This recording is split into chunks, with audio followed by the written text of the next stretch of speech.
आज मैं लाई हूँ आपके लिए बहुत ही मज़ेदार सी रेसिपी, बिल्कुल सिंपल से और मुख्तसर से अंदाज़ में। अगर किसी को ये बनानी नहीं भी आती तो वो भी एक शानदार रेसिपी तैयार कर सकता है। अगर आप इस तरीके को फॉलो करते हैं तो आप ज़रूर सीख जाएंगे। अस्सलाम वालेकुम व्यूवर्स, खुश रहें आबाद रहें। चलें जी, आज की हम अपनी रेसिपी स्टार्ट करते हैं।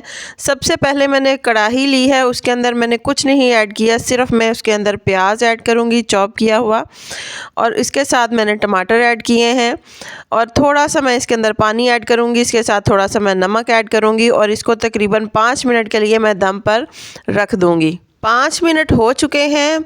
ये देखें, जो भी टमाटर और मसाला है प्याज का वो सारा नरम हो चुका है। पानी अभी इसके अंदर बाकी थोड़ा सा है। इसके अंदर मैं शामिल करूँगी चिकन। इसको थोड़ा सा मैं चम्मच के साथ अच्छी तरह हिलाऊंगी। पानी में उबाल आ रहे हैं, ये थोड़ा सा पक जाएगा। नमक इसमें पहले ही मौजूद है। इसको थोड़ा सा हम भून लेंगे और इसको मज़ीद हम 5 मिनट के लिए कुक करेंगे ताकि जितना भी चिकन है वो गल जाए। इसके अंदर अब मैं स्पाइसेस ऐड करूँगी।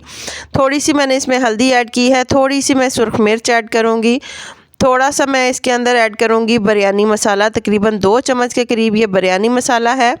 इसके अंदर अब मैं ऐड करूँगी इमली, बिल्कुल भी भिगोई हुई नहीं है, इसका पल्प नहीं है, मैंने वैसे ही धोकर इसके अंदर ऐड कर दी है। इसको अच्छी तरीके से मिक्स करेंगे ताकि सारे मसाला जात जो हैं वो चिकन को सारे लग जाएं। अब इसके अंदर मैं ऑयल ऐड करूँगी। ऑयल ऐड करने के साथ इसको अच्छे से हम भून लेंगे ताकि जितने भी मसाले हैं उनकी खुशबू आना शुरू हो जाए। थोड़ा थोड़ा मैं दही इसके अंदर ऐड करूँगी। दही ऐड करते हुए हम इसको भूनते जाएंगे।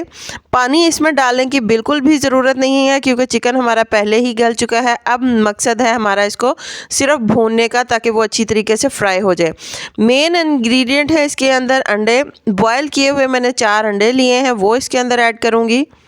अंडे मैं इसके अंदर ऐड कर चुकी हूँ। इसके साथ अब मैं अंडों के साथ इसको मज़ीद मैं 5 मिनट के लिए भून लूँगी अच्छे तरीके से ताकि अंडे भी हैं जो हैं वो भी फ्राई हो जाएं। चिकन हमारा पहले ही पक चुका है और मसाला जो है वो बहुत ही बेहतरीन सी खुशबू आना शुरू हो गई है। मज़ीद इसके अंदर 2 से 3 चम्मच दही ऐड करके मैं मज़ीद 2 मिनट के लिए इसको भून लूँगी अच्छी तरीके से ताकि ये मज़ीद और पक जाए। अब इसके अंदर मैं ऐड करूँगी थोड़ा सा पानी ऐड करूँगी ताकि ये बहुत ज़्यादा खुश्क हो चुका है, भून चुका है, ताकि अब ये इसको मज़ीद हम थोड़ा सा कुक करेंगे। इसके साथ मैंने 2 से 3 मैंने हरी मिर्चें इसके अंदर ऐड की हैं ताकि ये थोड़ा सा और स्पाइसी हो जाए। अब हम चलते हैं अपने नेक्स्ट स्टेप की तरफ। यहाँ पर रखा है मैंने चावल का पानी, गर्म हो चुका है। इसके अंदर मैंने नमक ऐड किया, थोड़ा सा मैंने ज़ीरा और लौंग है इसके अंदर ऐड किए हैं। पानी उबाल आने वाला है इसलिए इसके अंदर मैं ऐड करूँगी अपने चावल सारे इसके अंदर ऐड करके जब वो उबाल आना शुरू हो जाएगा, पक जाएंगे, साथ में हम इनको चेक कर लेंगे जितनी हमें इसकी चाहिए कि वो गल चुके हैं तो इनको हम छान लेंगे, अलहदा कर लेंगे। यहाँ पर मैंने एक और पैन लिया है, इसको मैंने अच्छी तरीके से पैन के ऊपर मैंने लगा दिया है घी, ताकि अगर जब मैं चावलों को दम देने के लिए इसके अंदर मैं चावल ऐड करूं तो वो बिल्कुल भी ना चिपके। ये तरीका बहुत अच्छा है, इस तरीके से चावल बिल्कुल नहीं नीचे लगते, चिपकते नहीं हैं। इसको अच्छी तरीके से चारों साइडों पर मैं फैला लूँगी। इसके बाद जो भी मैंने मसाला तैयार किया है चिकन और अंडों का वो इसके ऊपर मैं ऐड करूँगी, पूरा बराबर चारों साइडों पर फैला के अच्छे तरीके से ताकि कोई भी जगह खाली ना रहे। ये देखें, सारा मैं इसके ऊपर ऐड कर चुकी हूँ, पूरा का पूरा मैंने सारी साइडों पर फैला दिया है। अब इसके ऊपर मैं ऐड करूँगी अपने चावल जो बाकी मैंने रखे हुए थे बॉयल किए हुए, वो इसके ऊपर मैं ऐड करूँगी और सारी चारों साइडों से उसको अच्छी तरीके से फैलाकर इसके ऊपर मैं थोड़ा सा चुटकी की मदद से ज़रदा रंग इसके ऊपर ऐड करूँगी। बहुत ज़्यादा ज़रदा रंग ऐड नहीं करेंगे क्योंकि इसके अंदर मैंने हल्दी भी मसाले में ऐड की है तो उसका भी कलर निकलेगा। अब इसको मैंने कपड़े के साथ दिया है दम, अगर इसके अंदर कुछ नमी है या कुछ और है तो वो भी अच्छे तरीके से गल जाए।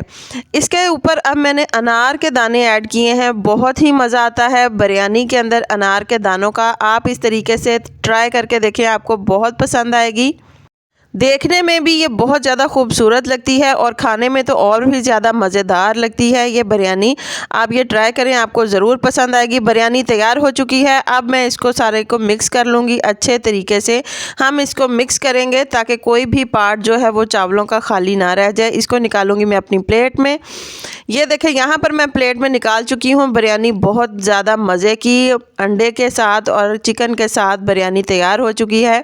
इसके अंदर मैंने थोड़े से ऐड किए हैं अनार के दाने। बहुत ही ज़्यादा मज़े की ये बिरयानी बनती है। आप ज़रूर ट्राई करें, आपको ज़रूर पसंद आएगी। अगर आपको मेरी ये रेसिपी पसंद आए तो प्लीज़ इसे लाइक करें, शेयर करें, सब्सक्राइब करें मेरे चैनल को। अल्लाह हाफ़िज़।